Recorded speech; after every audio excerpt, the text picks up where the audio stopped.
Films are made up of sequences.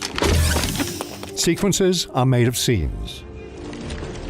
And scenes are made up of shots. In the previous episode of this series, we went over how to frame your subjects, to isolate individuals, or create relationships. But as shot size and framing are decided, you'll need to consider camera height. Specifically, the angle of the camera. This is episode 3 of the shot list. Camera angles.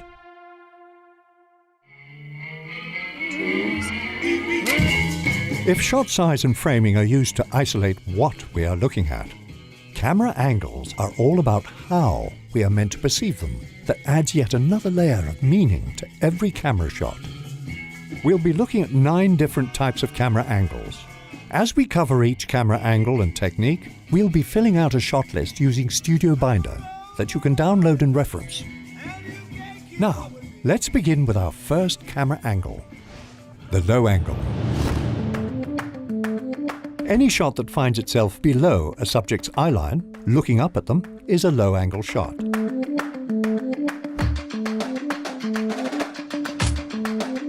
Low-angle shots are typically used to make a subject look more powerful, perfect for heroes and villains alike. The degree can be subtle or extreme.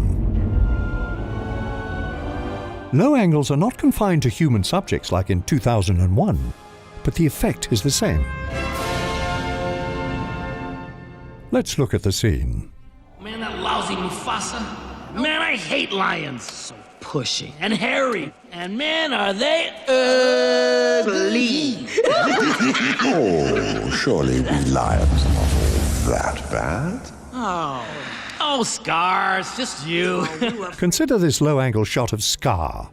Everything about this shot spells villainy. The color, the smoke, the darkness, the expression. But it is the low angle that brings it all together. For more on the low-angle shot, check the description for our video where we break down how to use a low angle in more detail. Up next, a complementary angle often paired with the low angle, the high angle shot. While low angle shots can pump a character up, high angle shots can beat them down. You will rise from the ashes! High and low angle shots are often paired in the same scene to heighten the imbalance of power between subjects. High angles are typically used to diminish a character, making them appear weak or vulnerable. An extreme variation of the high angle is the aerial shot, typically used to establish environments, cities, landscapes, or to present characters moving through a larger world.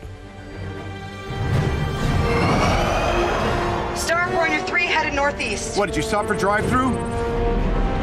For a rather extreme example of a high-angle shot, we look to the Avengers. A powerful hero needs a powerful villain. And what better way to challenge our muscle-bound protagonists than a threat that dwarfs them? In the description, you'll find a link to our high-angle video essay where we break down how to use this towering shot to convey narrative or character details and elicit a viewer's emotional response. When high angles approach 90 degrees above the subject, they become the overhead shot. An overhead shot, also known as a bird's eye view or a God's eye view, finds the camera directly above the subject, shooting straight down. Overhead shots are great for showcasing complex movements, and they could suggest a connection to the divine, or to capture the horrific details of a crime scene. Consider this moment from The Master.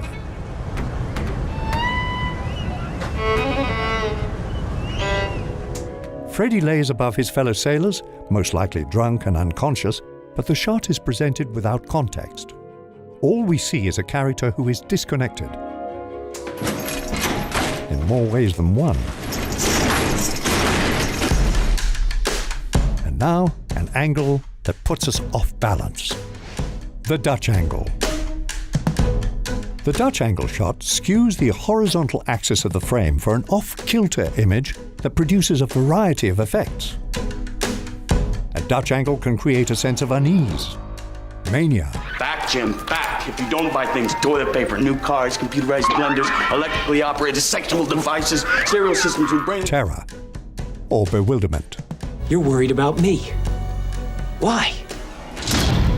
A Dutch angle can also be used to magnify tension. Fight the power! Fight the power! Fight the power! In Do the Right Thing, director Spike Lee uses Dutch angles to intensify the vitriol between embittered characters. Get that jungle music off! We ain't in Africa! Why ain't gonna be about jungle music? Why ain't gonna be about Africa? As the racial tensions rise to a boiling point, so does the angle of the tilt.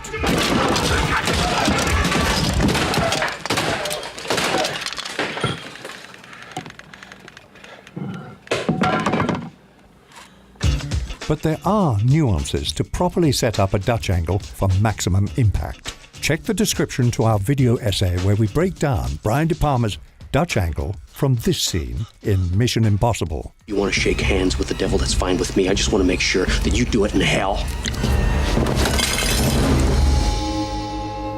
Moving on. The eye level shot.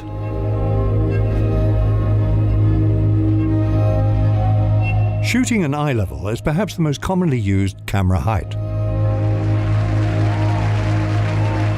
For the audience, it is the most natural height to regard a character. An eye level shot doesn't impose judgment on a character in the way a high or low angle shot does. But that doesn't mean it can't be engaging or dynamic. An IPO is an initial public offering. It's the first time a stock is offered for sale to the general population. In The Wolf of Wall Street, Jordan Belfort delivers this monologue straight into the camera at eye level. Look, I know you're not following what I'm saying anyway, right? That's okay, that doesn't matter. The real question is this: was all this legal? Absolutely f***ing not. The eye level shot, along with breaking the fourth wall, creates an instant connection to Jordan and his scheme. For more on the fourth wall, check the description for a video essay on how it can be used to create an instant rapport with your characters. Now, if we drop just a little below the eyes, we land at our next camera height. The shoulder level shot.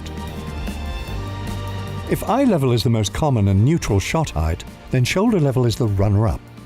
The lower position gives the illusion of a slightly low-angle shot without its heavier connotations. Shoulder level shots are often used during conversations and frequently become an over-the-shoulder shot, or OTS. They can also emphasize a height difference, which translates visually to a power difference. Whoa! Damn! In a romantic situation, the barely upturned eyeline can enhance an affectionate glance. In our OTS video, we break down this scene from Westworld. In the beginning, I imagined things would be perfectly balanced. To illustrate how camera placement can connect or disconnect your characters. On to our next camera angle. The hip level shot.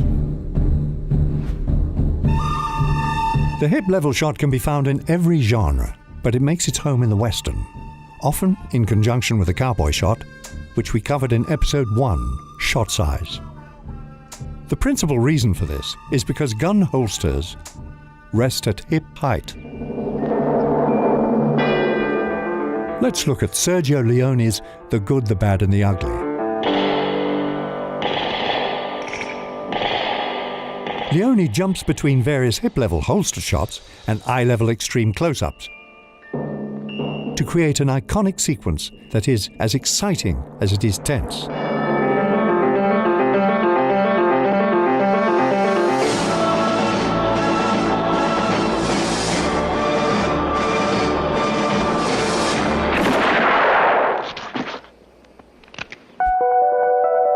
Just below the hips is our next camera height, the knee level shot. A knee-level shot, of course, sees the camera placed at a subject's knee height. Knee-high shots often find themselves doubling as low angles. But this one is a madman. A knee-level shot can be a great way to track through an environment following a character. And can be a good way to showcase character details that might be missed in a wider shot. Like in this moment from Forrest Gump.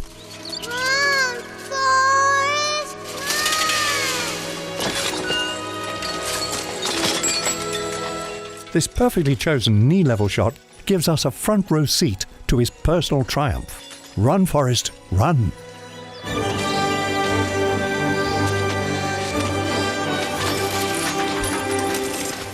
Now, our final category. The ground-level shot. A ground-level shot finds the camera placed all the way down on the ground, or sometimes even slightly below ground. Ground-level shots often double as low angles if there is any degree of upward tilt. Shooting from ground level can be a stylish way to track a character's movement through a scene, or to capture details within the setting. The Shining features one of the most iconic ground-level shots of all time.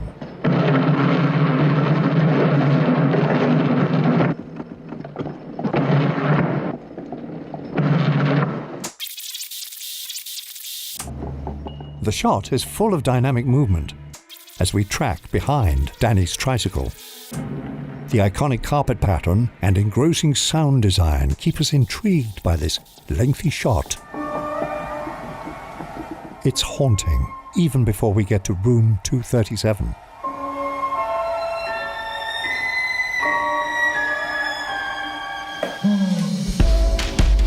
So when you sit down to create your shot list, consider how the camera angle or height affects the messaging. Be creative with your choices, don't just settle for what's expected. And don't worry about remembering all of these camera angles. If you're using our shot listing software, all of these options are built in.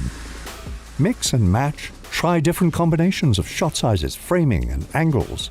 Get creative. You can find a link to StudioBinder in the description. It's free to get started. You'll also find a link to this full shot list and storyboard. Use it as inspiration for your next shoot. In the next episode of the shot list, we'll turn attention to camera focus or depth of field and how they can be used to draw the audience in.